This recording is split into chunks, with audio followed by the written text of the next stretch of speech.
Antes de empezar con el primer gran conflicto de la Guerra Fría, que es la guerra en Corea, tenemos que resumir un poquito lo que hemos visto en el apartado anterior, en el vídeo anterior. Hemos visto un año 1945 en el que la Alemania nazi es vencida y en que las tres grandes potencias aliadas, es decir, el Reino Unido, Estados Unidos y la Unión Soviética, se reúnen en dos conferencias, es decir, primero fue en Yalta, luego fue en Potsdam, para qué hacer en la Europa de posguerra. Acordaros, primero es, la rendición incondicional de Alemania y someter a Alemania a la división en tres, que luego sean 4 zonas de ocupación, incluyendo la capital, Berlín. Luego, lo siguiente es el proceso de desnazificación y luego es los apartados de y en los países ocupados qué va a pasar. Los países ocupados qué va a pasar.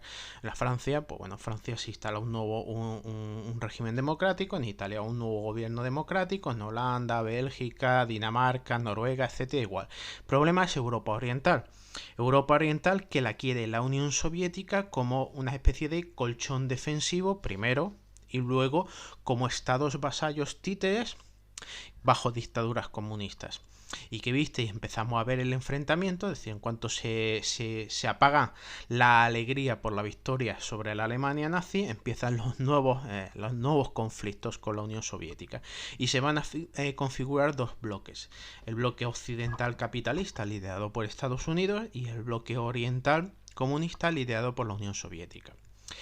En Europa Occidental ya visteis que las armas de Estados Unidos van a ser el Plan Marshall, es decir, un plan de recuperación económica para la Europa de la posguerra, para aquellos países que lo aceptaron, sobre todo la Europa occidental, y que visteis que rápidamente, en 3 años, la Europa occidental recupera la senda del crecimiento económico y la prosperidad.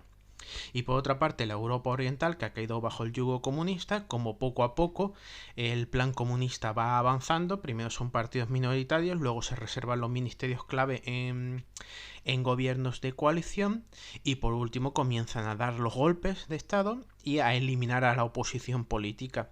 Y en 1950 tenemos ya esos dos bloques. Esos dos bloques, ¿cómo iban a reaccionar militarmente? No va a haber un conflicto directo, pero se van a preparar alianzas. Acordado, el bloque occidental se funda la OTAN y en el bloque oriental se va a formar el Pacto de Varsovia, ¿vale? Bueno, y en esas, acordaros que en 1948 está esa crisis del bloqueo de Berlín, que va a ser resuelta por medios no militares, acordado el puente aéreo, en el que Estados Unidos primordialmente y Gran Bretaña van a abastecer a los habitantes del Berlín occidental hasta que el pulso lo van a ganar y retirada el bloqueo la Unión Soviética. Y ahora llega la guerra de Corea. Pero claro, estáis diciendo, bueno, Corea, pues lo que avisé en el vídeo anterior, la Guerra Fría es un conflicto mundial. El tablero de juego es el mundo. Europa es una parte, pero hay otros teatros a los que tenemos que hacer caso. Y tenemos Corea. Acordado de los vídeos de la Segunda Guerra Mundial, ¿qué había pasado en Corea? Corea en 1910 es ocupada por el ejército japonés y sometida a un proceso de japonización. ¿Qué es proceso de japonización? Pues básicamente que las mejores tierras de Corea son asignadas a colonos japoneses. Que los coreanos son mano de obra casi esclava y que las coreanas pues son utilizadas como con el eufemismo de mujeres de confort. Que es esclavas sexuales directamente. Es decir, Corea va a ser sometida a una política de depredación por Japón durante varias décadas. Todo esto, claro, hay tropas japonesas en Corea. Y ahora, ¿cuál es el plan? Pues las conferencias que habían sostenido los tres grandes, Estados Unidos, viendo que asaltar Japón iba a ser un hueso muy duro de roer, quiere el apoyo de la Unión Soviética para por lo menos pues presionar un poco más a Japón y distraer tropas de Japón para defender Corea y Manchuria. Vamos a ver, esto es Manchuria y esta es la península de Corea, ¿vale? Entonces vamos a ver sobre el mapa. Entonces el compromiso se lo arranca Estados Unidos a Stalin y Stalin decide que va a empezar su ofensiva. Lo que pasa es que la ofensiva soviética ya no tiene ningún sentido cuando caen 2 bombas atómicas sobre Japón. Entonces caen 2 bombas atómicas sobre Japón, Japón se va a rendir, pero la Unión Soviética va a seguir con su ofensiva y va a ocupar esta zona del norte de China y va a penetrar hasta la península de Corea. Claro, viendo este movimiento, Estados Unidos rápidamente va a desembarcar en el sur de Corea y al final resulta que Corea va a quedar dividida en 2 zonas, la Corea ocupada por la Unión Soviética y la Corea ocupada por Estados Unidos. Aquí había tropas japonesas que lucharon lo que pudieron y una vez que cayeron la bomba atómica y el emperador se rindió, pues a rendirse y punto, ¿vale? Entonces, aquí vamos a tener un enfrentamiento, pues que hay dos zonas, la comunista y luego el sur de Corea más Japón, que ha sido ocupado por Estados Unidos. Vale, ahora, pero claro, aquí tenemos un nuevo actor. Es que se va complicando la cosa. Ser el tablero de juego del mundo, empiezan a surgir los hechos, los protagonistas y los países por todos lados, ¿vale? ¿Qué tenemos otro protagonista? China, porque claro, ¿qué ha pasado en China? Bueno, pues en China ha pasado esto. En 1931 esta parte del norte de China, conocida como Manchuria, es ocupada por los japoneses. ¿Vale? Y ahí van a instalar un régimen títere. Un régimen títere es que había un señor que había sido el último emperador de China, que se llama Puyi, y le dicen, pues Puyi, vente para acá que va a ser gobernante títere. Y el otro, pues vale, pues bueno, pues me voy para allá como gobernante títere, ¿vale? Entonces, 1931 ocupan esto, los japoneses. Y en 1937 los japoneses van a lanzar una ofensiva contra China. Estáis pensando vosotros, pero bueno, profe, ¿cómo puede ser que Japón se atreva con toda China? Pues es así, punto. Es decir, entre otras cosas porque China vive una situación muy delicada en los años 30. Es un país muy pobre, muy atrasado y encima envuelto en enfrentamientos civiles. En China había dos bandos.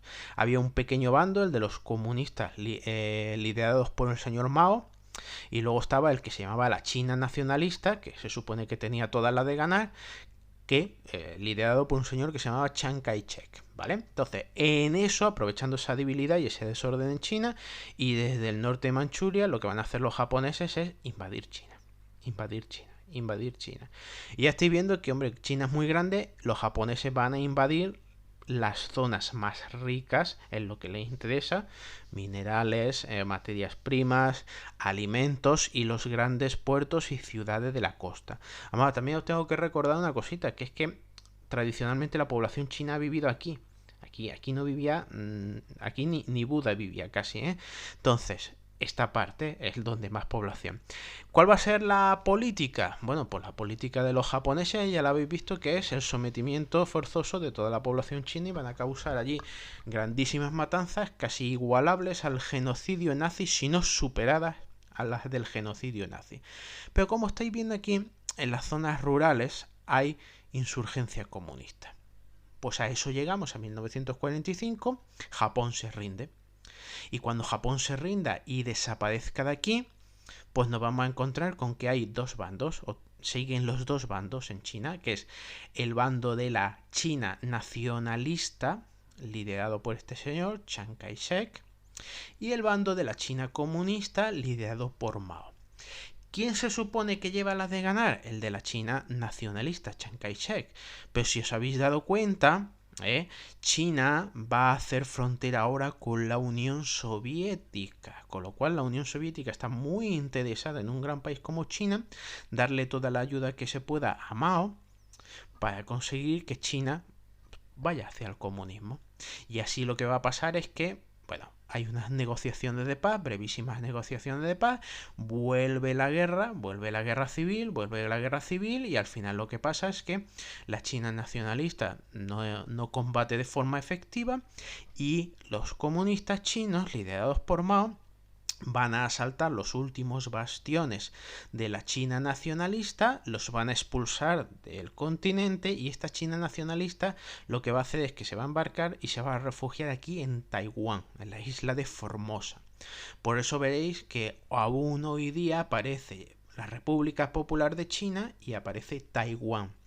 Estáis preguntando vosotros, profe, ¿y la República Popular de China, la China comunista, reconoce a Taiwán como país? No.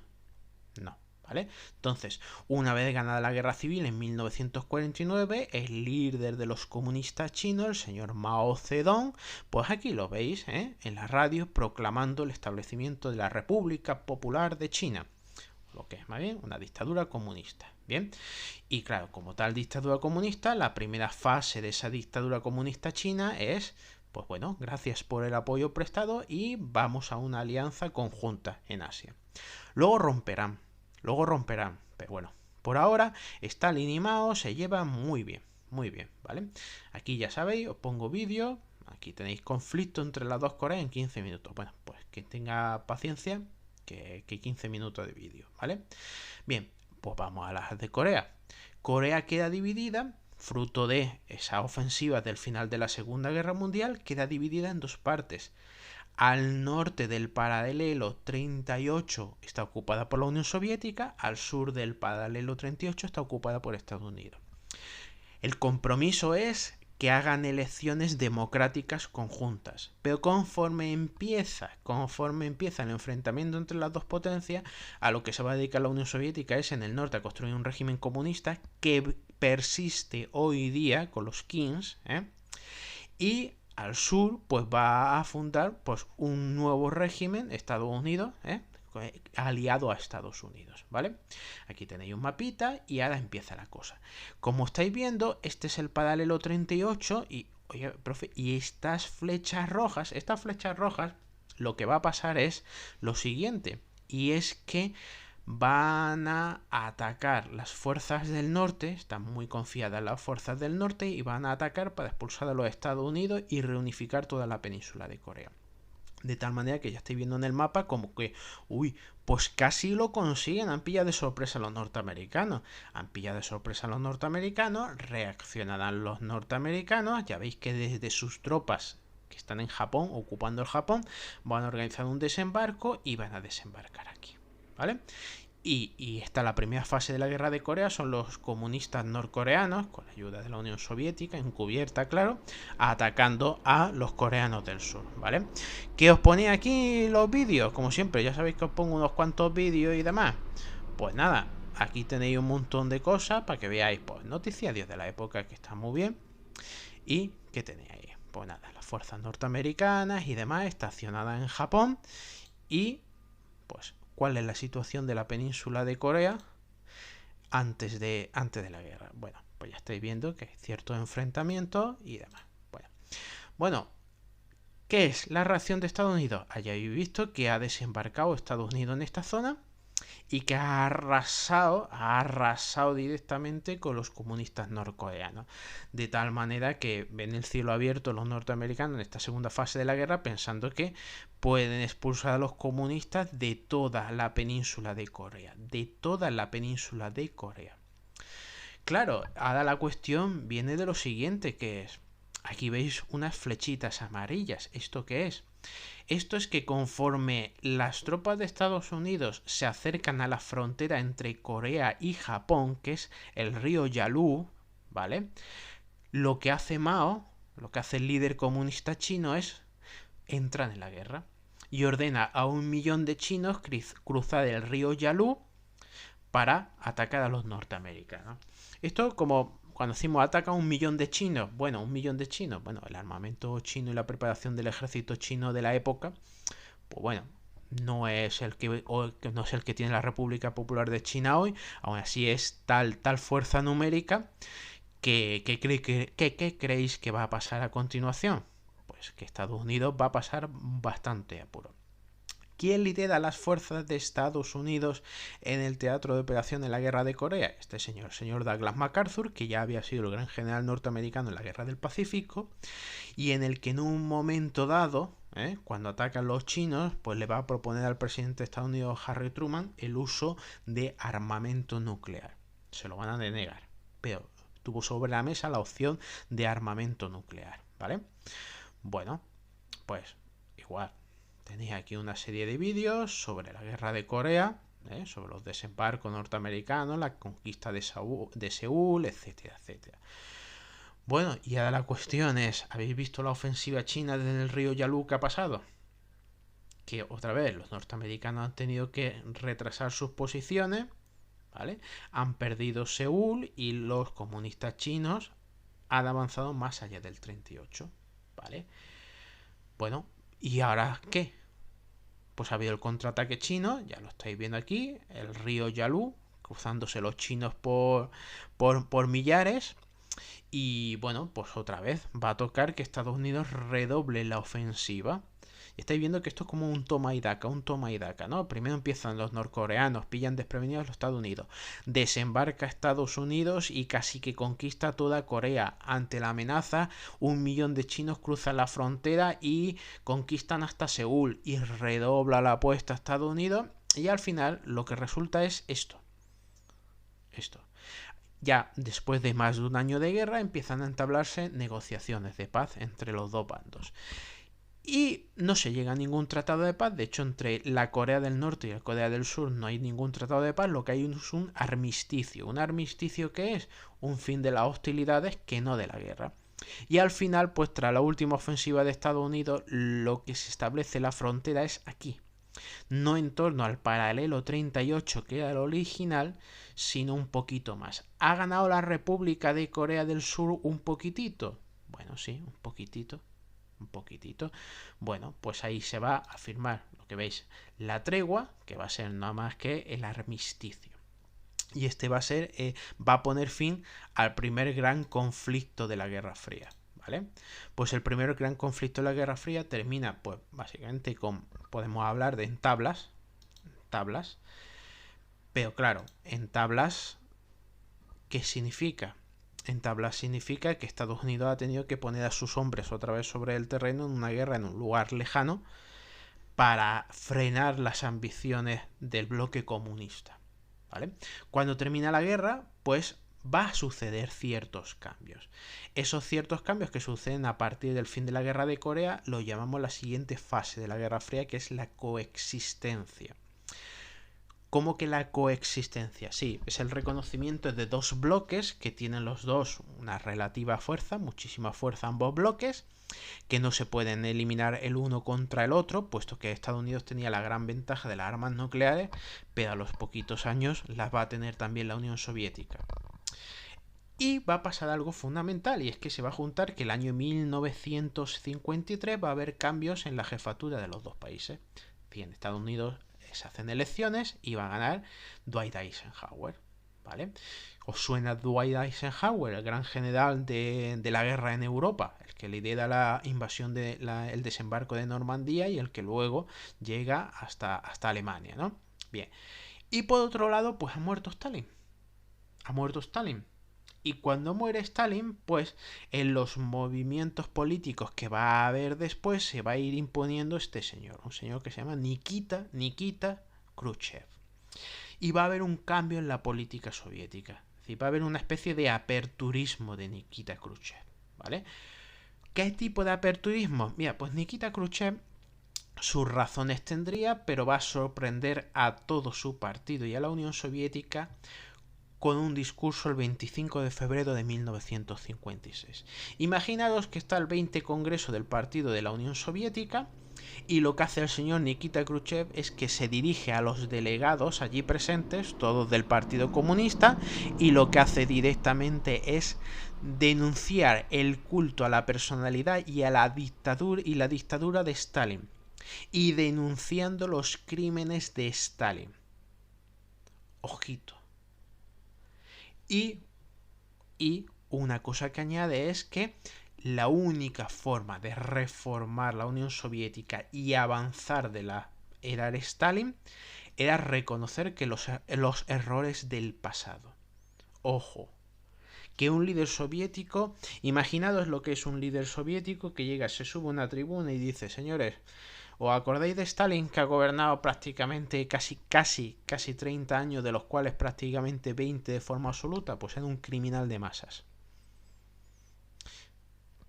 Un shock el que al partido, ¿no? Lo que pasa es que, bueno, es el nuevo líder y bueno. Por ejemplo, esa denuncia de los crímenes de Stalin es lo que va a empezar a alejarlo de Mao, de la China, de la China comunista, puesto que Mao no cree que sea necesario criticar a Stalin, a todo lo contrario. Entonces, en esa nueva época que van a marcar estos líderes, pues va a haber conflictos, va a haber tensión, pero va a haber también momentos de distensión, de acercamiento entre las dos potencias. Y si teníamos antes a dos líderes que ni se hablaban, pues ahora vamos a tener a dos líderes que incluso se reúnen.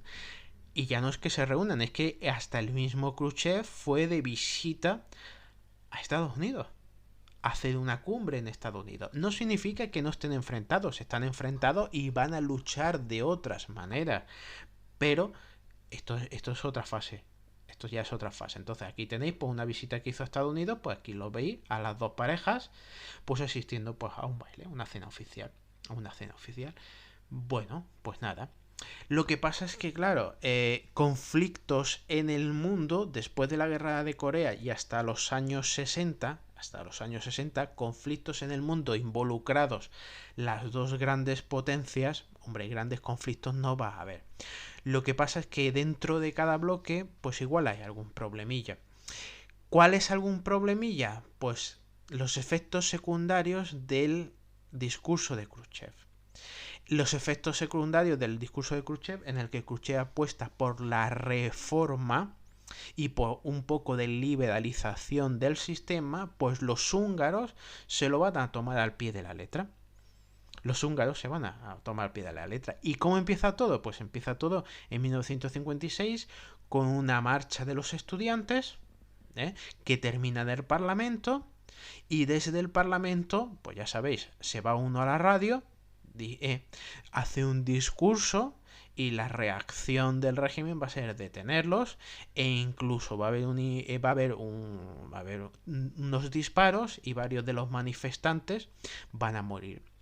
Y entonces, conforme se difunda por toda la capital, por Budapest, que una marcha de los estudiantes pacífica ha sido finalmente tiroteada, pues va a empezar la revolución húngara. La revolución húngara, por ejemplo, está en una de las fotos. La revolución húngara le veía a la bandera un hueco, y es que todas las banderas húngaras lo que van a hacer los revolucionarios es cortarle el escudo comunista. Así de sencillo. Y entonces, pues, ¿qué es lo que vamos a tener? Pues vamos a tener pues un líder. El gobierno comunista de entonces va a colapsar y se va a formar un nuevo gobierno, y el nuevo gobierno va a estar liderado por el señor Imre Nagy, ¿vale? Y el señor Imre Nagy lo que dice es que se van a retirar del Pacto de Varsovia y van a hacer elecciones libres en Hungría. Entre otras cosas porque en los países del este, ya habéis visto que en la mayoría de los países del este los movimientos comunistas eran minoritarios y se impusieron por la fuerza. Quiere decir que en el momento en que hay un poquito de libertad, esos movimientos comunistas pierden el poder porque la mayoría de la gente no quiere eso, ¿vale? Lo tenéis hoy día, cuando cayeron los regímenes comunistas en los años 90, en Europa Oriental, han gobernado uno, han gobernado otro, han gobernado socialdemócratas, han gobernado conservadores, liberales, lo que queráis, pero los partidos comunistas se quedaron en residuales entonces, ¿vale? Bien, pues el señor Imre Nagy va a formar un gobierno reformista cuya ambición es celebrar elecciones libres. Y ahora la pregunta es, ¿detrás del telón de acero va a permitir la Unión Soviética que se celebren elecciones libres? Lo digo porque si lo permite, igual algún otro país corre el riesgo también de hacerlo, ¿vale? Así que, ¿cuáles creéis vosotros que van a ser la reacción? ¿Cuál va a ser la reacción? Pues la reacción, ¿cuál crees que iba a ser? 4 de noviembre de 1956... un ejército soviético invade Budapest y el resto de Hungría. Y durante esos días va a haber una semana, un poco más de una semana de lucha, en la que os podéis imaginar que la diferencia a favor del ejército soviético sobre los manifestantes es manifiesta, ¿no? Y entonces, pues aquí veis, durante esa semana de 2.500 húngaros y 700 de las Fuerzas Armadas soviéticas fueron muertos en el conflicto. Tenéis imágenes de este conflicto, pues algunas de un jolgorio.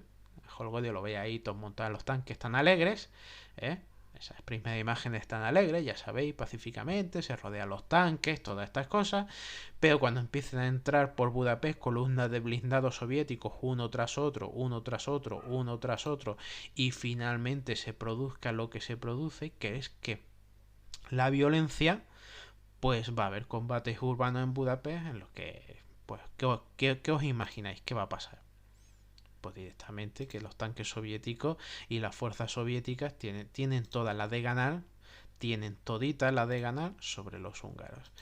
Bueno, pues se acabó el gobierno de Imre Nagy, se acabó el gobierno. ¿Y cómo va a terminar el gobierno de Imre Nagy? Con arrestos masivos, con mucha gente en la cárcel, Y a Imre Nagy, ¿qué le pasa? Pues que Imre Nagy y otros miembros del gobierno se refugiaron en la embajada yugoslava y cuando salieron creyendo que podían irse al exilio, pues fueron arrestados y ya estáis viendo aquí, ejecutados en juicios secretos en junio de 1958. ¿Vale? Entonces, hemos iniciado ese paso de los 50 al 60. Que hemos empezado con un gran conflicto en la península de Corea, con la proclamación de la República Popular de China. Luego hemos seguido con el concepto de la coexistencia pacífica, que va a ser desde el fin de la Guerra de Corea hasta más o menos mediados de los 60, en el que ambas potencias pues van a luchar por otros medios, pero hay una distensión, hay un acercamiento, hay unas reuniones, etcétera. Pero que ya estáis viendo que cuando hay un problema en el interior de un bloque, en este caso en el bloque del este, pues lo va a suprimir a sangre y fuego la Unión Soviética. No puede permitir la disidencia dentro de su bloque. ¿Vale? Bueno, pues esos son los años 50 y los 60 en la Guerra Fría. O sea, en los 50 y llegamos a los años 60 en la Guerra Fría. En los años 60 en la Guerra Fría ya habrá otras cosas de las que hablar.